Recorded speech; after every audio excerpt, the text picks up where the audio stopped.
नमस्कार, आप देख रहे हैं एकदम टुडे न्यूज़ और मैं इस वक्त हूँ डड्डू माजरा वार्ड नंबर 26 में। यहाँ के प्रत्याशी हैं कांग्रेस से जितेंद्र कुमार उर्फ तोती इनका जो है वो निकनेम है, यहाँ पर लोग जानते हैं। वो कुछ अपने समर्थकों के साथ खड़े हैं, हम बातचीत करेंगे उनसे, उनका क्या मैनिफेस्टो है, किस तरीके से वो अपने वार्ड में काम करेंगे, क्या कुछ आम जनता के लिए सोचेंगे और क्या अपने वार्ड के लिए अच्छी खबर लेकर के आएंगे। हम उनसे बातचीत करेंगे। सर, सबसे पहले तो आपको बहुत बहुत बधाई हो कि टिकट मिली है सर आपको। थैंक यू जी, थैंक यू। सर, मेरा सवाल है आपसे कि जिस तरीके से हर जगह बीजेपी का वर्चस्व गिरता गया है, तो इसमें कांग्रेस को कहीं ना कहीं बेनिफिट है सर? कांग्रेस को जिस तरीके से लगातार 5 राज्यों में हार हुई है बीजेपी की, तो इससे फ़ायदा है चंडीगढ़ के नगर निगम चुनाव में? इससे बहुत ज़्यादा फ़ायदा है जी, बहुत ज़्यादा फ़ायदा हुआ है कांग्रेस को जी। हाँ जी, एक्चुअल में हिमाचल की पब्लिक ने दिखा दिया है कि वाकई में बीजेपी जो सरकार है उसको हटाना चाहते हैं वो, उससे हमें चंडीगढ़ में बहुत फ़ायदा हुआ है जी। सर, अब आप यहाँ के अपने वार्ड में किस तरीके का कार्य करवाएंगे सर?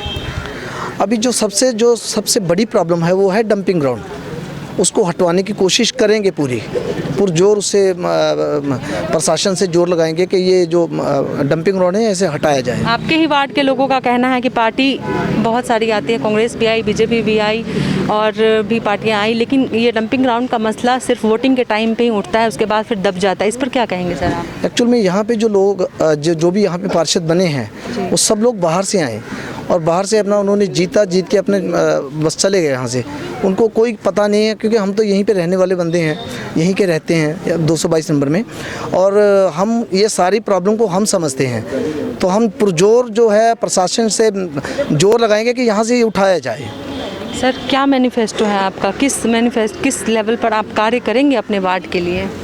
हमने बहुत कुछ सोचा हुआ है जी, क्योंकि वार्ड में यहाँ 5 साल हो गए ना, तो यहाँ के पार्षद का पता चला वो आए कब और कब चले गए। सर, मेरा सवाल है कि मैनिफेस्टो क्या है आपका, क्या क्या काम करवाएंगे सर? देखिए, सबसे पहले तो मैंने बता दिया आपको डंपिंग ग्राउंड वाला, और उसके बाद में अंदर रोड के जो इन्होंने रोड बनाए हैं ना अंदर, उसमें बरसाती पैप वाला डाला नहीं इन्होंने, और स्ट्रीट लाइट बिल्कुल कॉलोनी का जो चौथी मंजिल बना रहे हैं लोग, वो तोड़ जाते हैं, वो बनाने से पहले बता दें तो वो तोड़े ना फिर। सर, एजुकेशन को लेकर के क्या सोचते हैं आप? एजुकेशन तो मस्त है जी, इसके लिए हम बहुत एजुकेशन और हेल्थ के लिए बहुत ज़्यादा प्रयास करेंगे कि अच्छा हो सब। आपके वार्ड में सबसे ज़्यादा मेन समस्या है कि जो वृद्धा है ना, वो उनको सबसे बड़ी प्रॉब्लम आ रही है पेंशन को लेकर के, इस पर कैसे कार्य करेंगे? पेंशन के लिए हमने तो वैसे करवाए भी हैं, पहले पेंशन लगवाई भी है, जो वृद्ध है ना जी, तो उनको हमने पेंशन लगवाई भी है, तो आगे तो हमारा ये चलेगा काम। जो आप वादे कर रहे हैं अपने वार्ड के लोगों के लिए, क्या ये आप उस पर खरा उतरेंगे सर? जी, कोशिश पूरी रहेगी, हमारी सत्ता में सरकार आए हम पूरे उतरेंगे उसमें, क्योंकि हमेशा देखा गया है कि पॉलिटिक्स में ऐसा होता आया है कि लोग वादे तो कर लेते हैं, लेकिन बारिश के बुलबुलों की तरह बहता हुआ निकल जाता है, बाद में वादे वहीं के वहीं रह जाते हैं, तो इस पर क्या कहेंगे सर आप? देखिए, वो पॉलिटिशियन होते हैं, मैं अपने परिवार का एक ऐसा बच्चा हूँ यहाँ का, तो मैंने इसलिए इलेक्शन नहीं लड़ा, मुझे यहाँ की एक प्रॉब्लम का पता है, तो हमने वो सब ठीक करवानी है और करवाएंगे सारी कॉलोनी के। ये मच्चल जी हैं, हमने साथ में खड़े थे, भी कैंडिडेट हैं, सुनील जी हैं, सब लोगों को हमने एक टीम है, टीम को लेके हमने काम करना है सारा। टीम के साथ साथ आपको नहीं लगता सर आपके वार्ड को भी लेकर के चलने की ज़रूरत है आपको? हाँ जी, वार्ड जब टीम काम करेगी तो वार्ड का तो होगा ही ना सारा। आपके ही वार्ड के लोगों ने कहा है कि यहाँ पर अभी तक कोई भी पार्टी नहीं आई है, कोई भी पार्टी का मतलब है कि आपकी पार्टी भी डोर टू डोर कैंपेनिंग के लिए नहीं गई है, इसमें कितनी सच्चाई है सर? नहीं गई है जी, हम तो 5 लोगों की टीम बनाई है हमने, और कोरोना को लेके सोशल डिस्टेंसिंग का रखते हैं हम सबको ध्यान, और घर घर जाके 5-5 बंदों की हमने टीम बनाई हुई है, ये आपके सामने खड़े हैं सब लोग।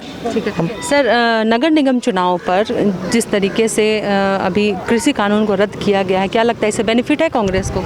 बिल्कुल बेनिफिट है जी, इससे बहुत ज़्यादा बेनिफिट हुआ है किसानों का, तो लेके हमें इसका तो फ़ायदा ही बहुत हुआ है जी हमें। सर, आपके वार्ड में पानी की मेन समस्या है, लोगों ने कहा है कि पानी यहाँ पीने का गंदा आता है, क्या ये सच है सर? बिल्कुल सच है जी, हमने बोतल में भर के भी रखा हुआ था पानी, क्योंकि जो सीवरेज लाइन है ना वो बिल्कुल वाटर लाइन के बिल्कुल साथ में ही है, तो मिक्स होके पानी बीच में आता है उसी में। सर यहाँ के वर्तमान अभी पार्षद हैं वो बीजेपी से हैं, ठीक है। मेरा सवाल सर आपसे है कि वर्तमान के पार्षद हैं अभी बीजेपी से हैं, वो नाम मैं नहीं लूँगी, लेकिन उनको कोई भी यहाँ पर नहीं जानता। क्या आपकी पार्टी अगर जीत जाती है यहाँ से सर, अगर वोट निकाल पाते हैं यहाँ से, तो क्या आपका भी छवि ऐसा ही होगा? लोग, क्योंकि उनको कोई भी नहीं जानता, यहाँ पर हमने कैंपेनिंग की है, कोई भी नहीं जानता उनको। सबसे पहले तो मैं आपके न्यूज़ चैनल का धन्यवाद करना चाहूँगा कि आप लोग हमारे बीच में पहुँचे हैं। Thank you sir. और जो वर्तमान पार्षद है भाजपा की है, ये सच बोल रहे हो आप। अब से पहले 5 साल पहले कांग्रेस के पार्षद थे यहाँ पे, सतपाल अग्रवाल जी, जो बाद में भाजपा में चले गए थे। तो जो मैडम कमलेश ने यहाँ काम शुरू किया था, जो कांग्रेस के यहाँ पर विनर थे और शहर के मेयर बने, जो काम उन्होंने किया है, कॉलोनी उसी काम को आज भी जानती है कि यहाँ पर कांग्रेस ने ही काम किया है।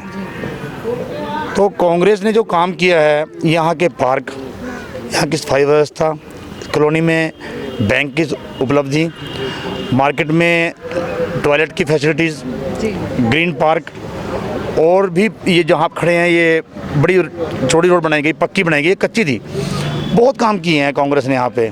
सर मेरा सवाल आपसे भी है कि जिस तरीके से यहाँ पर अभी जो कांग्रेस को कहीं ना कहीं, जैसा सर ने बताया कि फ़ायदा है कृषि कानून को रद्द जब किया गया है, लेकिन सर मुझे नहीं लगता है, क्योंकि यहाँ के लोगों के व्यूज़ बहुत ज़्यादा अलग हैं। लोग ये कह रहे हैं कि जो बीजेपी ने एक रणनीति अपनाई है जीतने के लिए, कांग्रेस भी कुछ अलग ऐसा ही अपनाई। क्या सच है सर ये?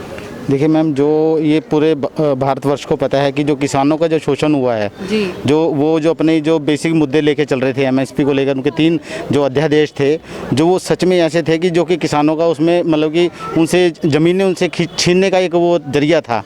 और उसके लिए आप देखेंगे इस तकरीबन 700 से लेकर 800 किसान शहीद भी हुए हैं। और वो तब जब वो शहीद हुए तब ये बीजेपी ने ये वापस लिया है, क्योंकि अब उनके लिए ये ज़रूरी हो गया था कि आने वाले जो और भी इलेक्शंस आ रहे हैं उनका जो पीछे आपने देखा होगा जो 5 स्टेट्स का जो बीजेपी जिसमें मतलब कि पूरी तरह से उनको नकारा गया है पब्लिक ने, तो उसको देखते हुए उन्होंने आगे फ्यूचर को सोचते हुए मजबूरन ये वापस लिया। और इसमें भी अभी तकरीबन सच्चाई नहीं है, लोगों को गुमराह कर रही है बीजेपी। सर मेरा लास्ट सवाल है कि महंगाई को लेकर के क्या सोचते थे? कि महंगाई तो कांग्रेस के राज में भी थी, बीजेपी के राज में भी है, तो अगर आपकी देखिए ये तो नगर निगम चुनाव है, यहाँ पर कुछ चीज़ें सीमित होती हैं, तो इसमें महंगाई पर कैसे रोक लगाएंगे आप? देखिए मैडम, महंगाई के लिए रोक के लिए जो ये चीज़ आप देख लीजिए, पानी का मुद्दा देख लीजिए। पानी के कितने 3 गुना इन्होंने रेट्स कर लिए हैं। अभी पीछे हमारी कांग्रेस चंडीगढ़ कांग्रेस की तरफ से एक बहुत बड़ा हमने यहाँ पर वो सेक्टर 21 में इसका बड़ा विरोध जारी किया था और हमने गिरफ्तारी भी दी थी। और उसके लिए मजबूरन इन्होंने उस चीज़ को बैकरूट किया था, पर वो सिर्फ उनकी बातों तक ही सीमित था।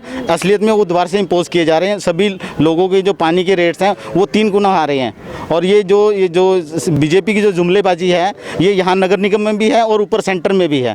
तो अगर हमारे जो नुमाइंदे हैं जतिंदर सिंह तोती जी काफ़ी कुछ आंकलन करके हमें एक ऐसा कैंडिडेट दिया है, वो सर्वगुण संपन्न है और उनको हर कॉलोनी की हर समस्या के बारे में पता है। और निश्चय ही अगर नगर निगम में हमारी कांग्रेस की बनती है, हमारा मेयर बनता है, और सर्टनली जो हमारे पहले पानी के रेट्स जैसे नॉर्मल आते थे वही आएंगे। चंडीगढ़ नगर निगम में काफ़ी हलचल देखने को मिल रहा है। सभी राजनीतिक पार्टियां अपने प्रचार प्रसार में लगी हुई हैं। यहाँ पर कुछ महिलाएं भी हैं, उनसे बातचीत करूँगी। मैम, यहाँ पर सबसे ज़्यादा तो वार्ड में हम लोग गए थे तो यहाँ पर मेन समस्या औरतों को है।